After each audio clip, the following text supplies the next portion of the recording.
সকালে ঘুম থেকে উঠতেই ডেলিভারি ম্যানের ফোন এসে হাজির।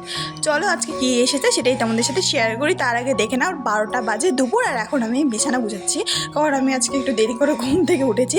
আর দেখো বিছানা গুছাতে গুছাতে সাথে সাথে আবার ডেলিভারি ম্যানের কল চলে এসেছে যে বাড়ির সামনে দাঁড়িয়েছে, তাড়াতাড়ি আসতে বলছে। তো আমি আর দিয়ে টাকা নিয়ে রাস্তায় বেরিয়ে দেখছি এই দিনটা এসে হাজির। কিছু আসলে আমাদের থেকে এরা তিনজনই বেশি এক্সাইটেড থাকে। তো দেখো রাস্তায় চলে গেছে, আর মায়েরা তো নিয়েও চলে আসলো।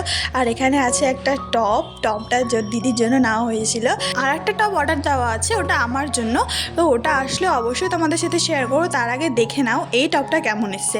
সত্যি কথা বলতে এই টপটা খুবই সুন্দর এসছে, কালার কোয়ালিটি ডিজাইন যেরকম দেখেছিলাম সেরকমই এসছে, খুবই সুন্দর। আমার তো ডিজাইনটা বিশেষ করে খুবই ভালো লেগেছে, আমার খুব ভালো লেগেছে। কালারটা এতটা সুন্দর, আমি যেরকম দেখেছিলাম ঠিক সেই রকমই এসছে। তো পরে নেক্সট যেই টপটা অর্ডার করেছি সেটা আসলেও তোমাদের সাথে শেয়ার করবো। দেখা হচ্ছে নেক্সট ভিডিওতে, বাই।